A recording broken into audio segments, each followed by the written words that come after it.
Get ready for dictation. Start.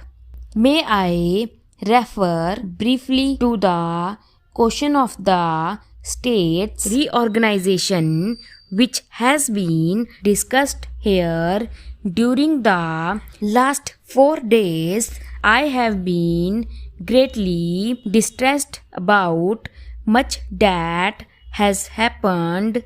It has caused me much unhappiness and produced in me a sense of failure which I do not often have.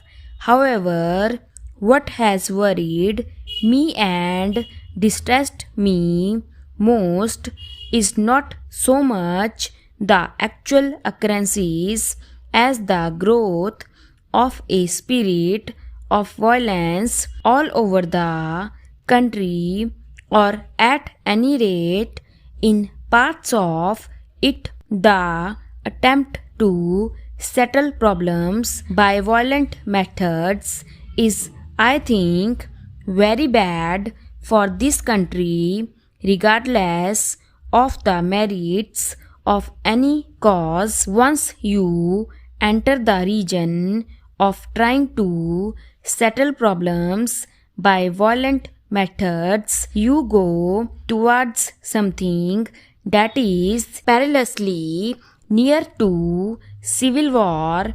Our country, with all its faults, has shown to the world a certain stability, certain peace, a certain measure of progress, and thereby certain reputation.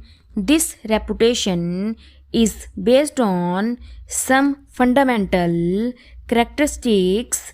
If we enter the region of violent explosions simply because dislike this thing or that, then we lose not only our reputation but something much more important than that.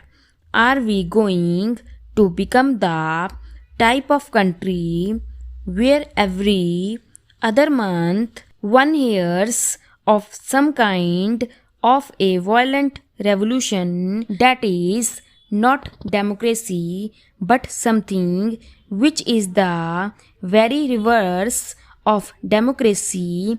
Apart from that, it is a complete denial of any idea of measured or ordered progress. I can understand an attitude, and I believe that some people hold that attitude, that nothing can be achieved by these slow democratic or parliamentary methods, that nothing can be achieved by peaceful methods, that in fact nothing can be achieved if one goes about it step by step, that one must break everything and produce some kind of a clean slate to start afresh on. I do not agree with such an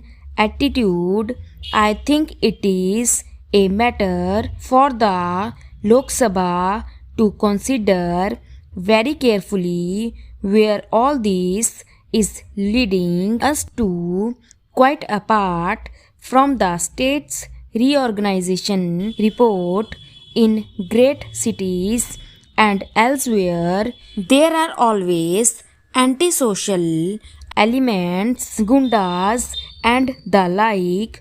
One can deal with them if society generally disapproves of them, as it does. But when society approve of violent methods, then the gundas can immediately have the chance of their lifetime. The major question in India today, internally speaking, is this: what is going to be our policy in regard to this growing violence I am not afraid of the violence of the hooligan, but of the spirit of violence. 2 days ago, on the occasion of the funeral procession in Lucknow of Narendra Deva,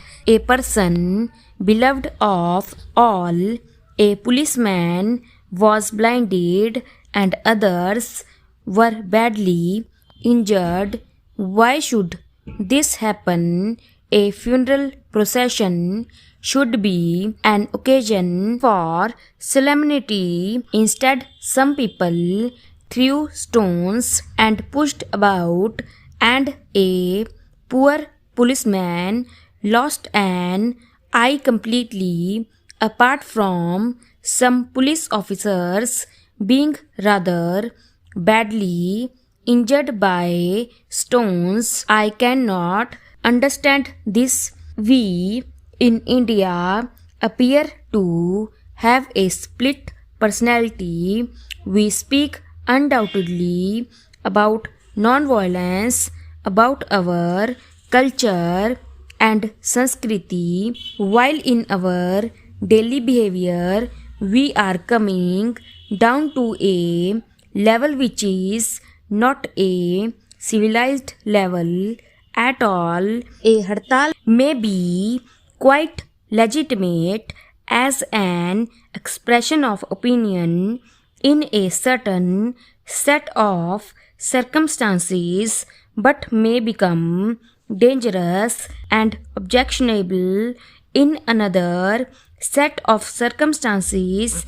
And I say that at the present moment, with these big tensions and bitterness prevailing in various parts of India, it is not patriotic, it is not wise, it is not reasonable to do anything which may lead to violence, even if the government is at fault. May I say a few words about the state's reorganization business? Slightly less than 2 months ago, we discussed the matter in this Lok Sabha.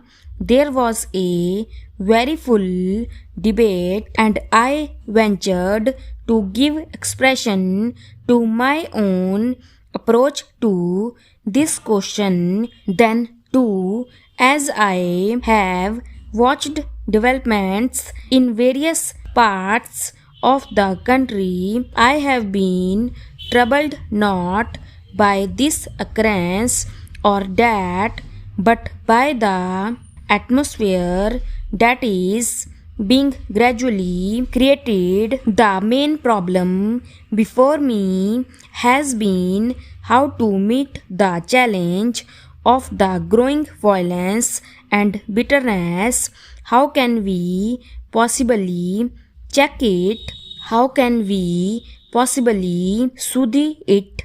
Some honorable members have referred rather casually to some kind of a dictatorial approach by 4 men of the Congress committee who are supposed to lay down this and that.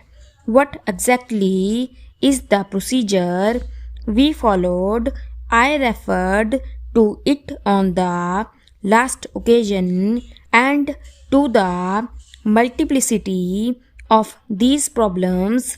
I also pointed out that the problem usually was not one between the central government and a certain group or a certain state, but between two groups or states. Stop.